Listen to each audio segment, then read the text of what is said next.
Ataque de pânico e ataque de ansiedade. Será que são os dois a mesma coisa? Será que nós conseguimos distingui-los? É isso que nós vamos ver hoje. Qual é a diferença entre estes dois tipos? É importante falarmos sobre isto porque provavelmente já estiveste em situações em que ouviste alguém dizer que teve um ataque de pânico ou que teve um ataque de ansiedade, ou tu próprio ou própria já estiveste em situações que disseste que estavas a ter um ataque de pânico quando na realidade era um ataque de ansiedade.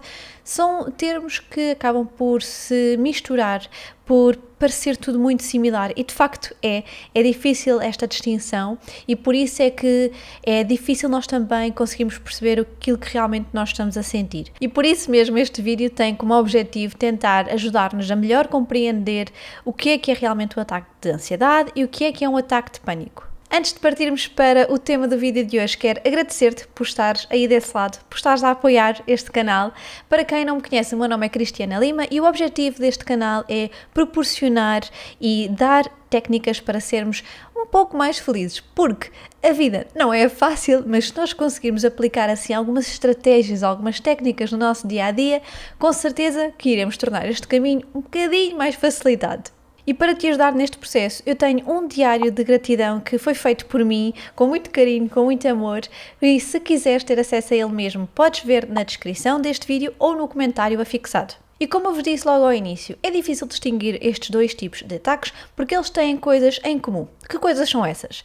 Vamos ter sintomas em comum, como por exemplo, sentir algum desconforto, sentir a boca seca, ter náuseas, começar a suar, portanto sudação, ter também tonturas, sentir um aperto no peito, sentir um nó na garganta, ter o batimento cardíaco acelerado e também sentir tremores. Mas apesar de eles terem estes sintomas em comum, eles têm as suas diferenças. No entanto, nem sempre é fácil distingui-los, até porque no DSM-5, portanto no Manual de Diagnóstico de Perturbação Mental, não surge a definição de ataques de ansiedade. Surge sim a definição de ataques de pânico e depois também a definição de perturbação de pânico e depois, claro, também a definição das perturbações de ansiedade. E aqui acabam por estar todos dentro do mesmo leque, portanto dentro das perturbações da ansiedade. No entanto, não é definido em concreto aquilo que é um ataque de ansiedade nesse manual. Aquilo que é definido para a ansiedade, na sua generalidade, é que é caracterizada pela presença de um desconforto físico,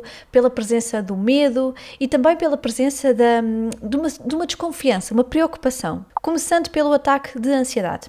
O ataque de ansiedade, por norma, é despoletado em função de um acontecimento futuro, ou seja, surge uma preocupação com algo que vai acontecer.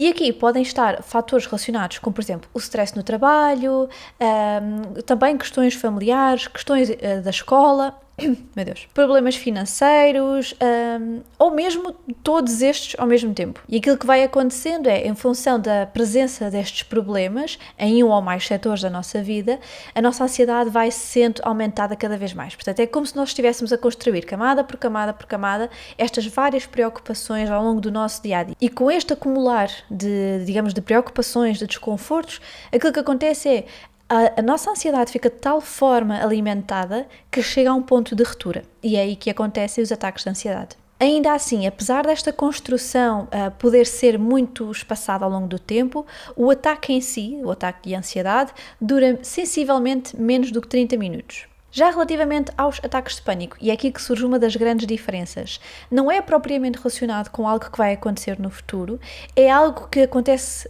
naquele preciso momento, é um medo que surge que é... O tamanho desse medo é incalculável. Podemos de alguma forma fazer uma analogia com um balão a rebentar. Portanto, parece que está tudo bem e de repente aquele balão rebenta e surge aquele pânico. E existem dois tipos de ataques de pânico, os inesperados e os esperados. Aqui em relação aos esperados, nós podemos associar à presença de fobias. Se, por exemplo, estiverem a fazer uma caminhada no meio da selva e vocês têm fobia a cobras, mas por acaso até nunca foram expostos a nenhuma situação em que tivessem uma cobra à vossa frente. Naquele momento, durante essa caminhada, pode acontecer vocês verem essa cobra e terem um ataque de pânico. E em termos de duração, também é diferente do ataque de ansiedade. Um ataque de pânico, por norma, demora menos do que 10 minutos. Quando estes ataques são recorrentes, portanto, que acontecem uma e outra vez, então nós podemos falar de uma perturbação de pânico. Claro que aqui é importante nós vermos todos os sintomas que existem para poder haver esse diagnóstico, mas, efetivamente, a partir do momento em que existe uma recorrência na existência destes ataques de pânico, podemos, efetivamente, associar a uma perturbação do pânico. Na perturbação de pânico podemos falar de alguns sintomas principais, nomeadamente a desrealização, a sensação de não estarmos presentes, é quase como se estivéssemos a flutuar, nós não estamos naquele momento. Um outro sintoma também muito comum é ter um medo gigante de ter um ataque cardíaco, e um outro sintoma é nós termos um medo muito grande de começar a hiperventilar. E estes sintomas podem acontecer todos ao mesmo tempo. Mas voltando aos tipos de ataque, pode ainda acontecer uma outra situação, que é os dois tipos de ataque acontecerem quase ao mesmo tempo. Pode acontecer vocês começarem a construir realmente essa ansiedade, esse stress, imaginem, por alguma coisa na escola, por alguma coisa no trabalho, uma antecipação a algo que vai acontecer ou que vocês acreditam que vai acontecer. E pode acontecer vocês estarem a construir, de alguma forma, entre aspas, esse ataque de ansiedade e ele tornar-se de tal forma avassalador que se transforma num ataque de pânico. E existem situações em que isto, por exemplo, até acontece na escola, em que houve aquela antecipação, por exemplo, pelo exame, imaginem o exame final, e vocês durante todo esse tempo estiveram a acumular essa ansiedade, esse stress, e no momento do exame em que existe esse estímulo, portanto, que é, por exemplo, vocês verem a folha do exame, pode efetivamente acontecer terem o ataque de pânico. Mas existe uma ótima notícia, eles são tratáveis, nós podemos fazer algo para ou evitar que eles aconteçam de novo, ou de alguma forma nós conseguirmos ter estratégias para melhor lidar com esses momentos. E aqui, claro que uma das principais estratégias que nós devemos aplicar é tentar encontrar formas de diminuirmos o stress na nossa vida, de diminuirmos a ansiedade, e claro que aqui é muito importante nós termos acompanhamento profissional para nos encontrar estas estradas, para tentar com que de alguma forma exista alguém ao nosso lado a fazer esse caminho. Algo também muito importante é terem atenção à vossa higiene do sono, ou seja, tentarem ter quase sempre a mesma hora de ir para a cama, tentarem ter quase sempre a mesma hora para acordar, terem aquele número de horas que é essencial para o nosso bem-estar, sendo que aqui pode ser entre 6, 8, também depende de cada um de nós.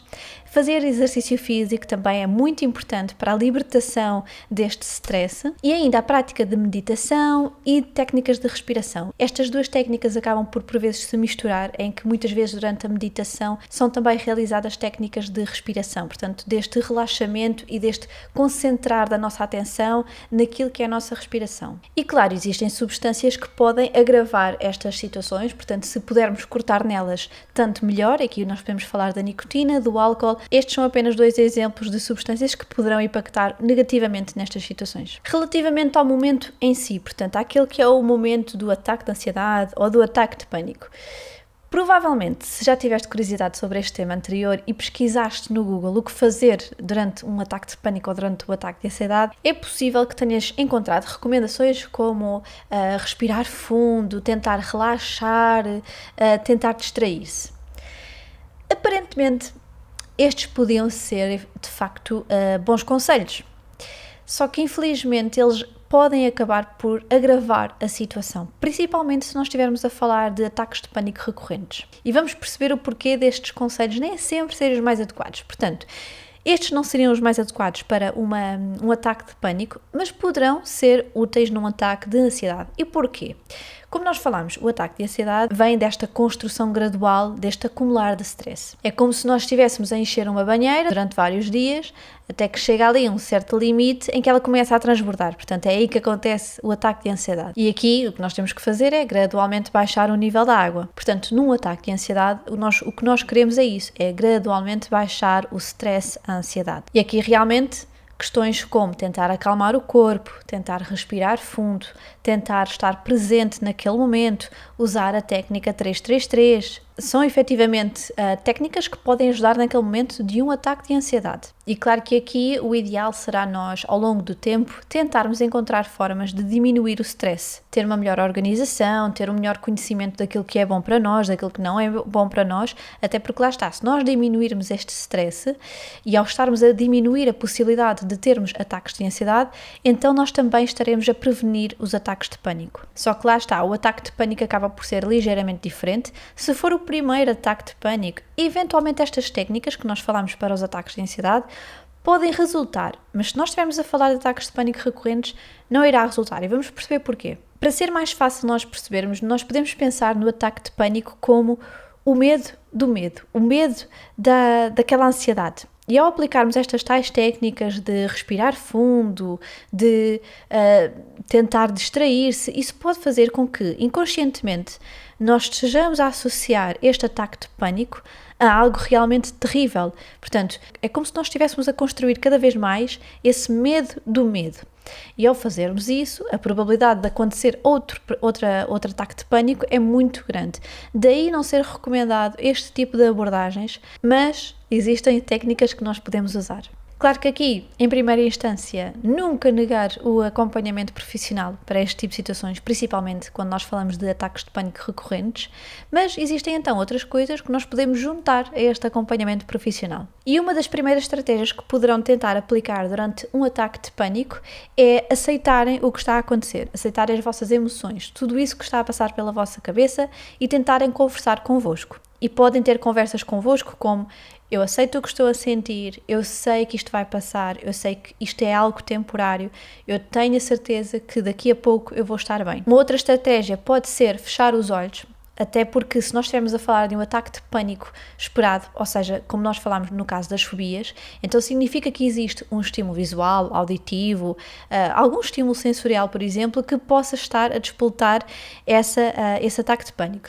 Estando a falar de um estímulo visual, se nós fecharmos os olhos, então nós estamos a eliminar esse estímulo. E isto pode ajudar a apaziguar a situação e lá está, a diminuir cada vez mais a intensidade deste ataque. E uma outra estratégia, usando por exemplo os olhos fechados, podem tentar ao máximo, depois de fazer essa aceitação e de reconhecerem que isso vai passar, podes tentar aos poucos começar a imaginar-te num local onde te sentes seguro ou segura, num local onde estás confortável. E lá está, se estivermos a falar de ataques de pânico recorrentes, é aconselhado o uso da terapia, até porque podemos usar técnicas como, por exemplo, as cognitivas comportamentais, que já foram testadas inúmeras vezes e que têm inúmeros benefícios, e em situações em que isto não é suficiente, também pode ser usado antidepressivos ou ansiolíticos. Relembrar que existem várias técnicas que nós podemos fazer para tentar aumentar o nosso bem-estar, e se tiveres interesse, como eu já disse no início deste vídeo, existe um diário de gratidão feito por mim que está disponível na descrição e no comentário afixado. Eu espero que com este vídeo tenha sido mais fácil perceber que existem diferenças entre os ataques de ansiedade e os ataques de pânico. Espero que tenhas gostado e se tiveres alguma dúvida, deixa nos comentários alguma curiosidade ou sugestões de temas que queiras ver por aqui. Muito obrigada por ter estado mais uma vez aí desse lado e eu desejo o resto de um bom dia. Tchau!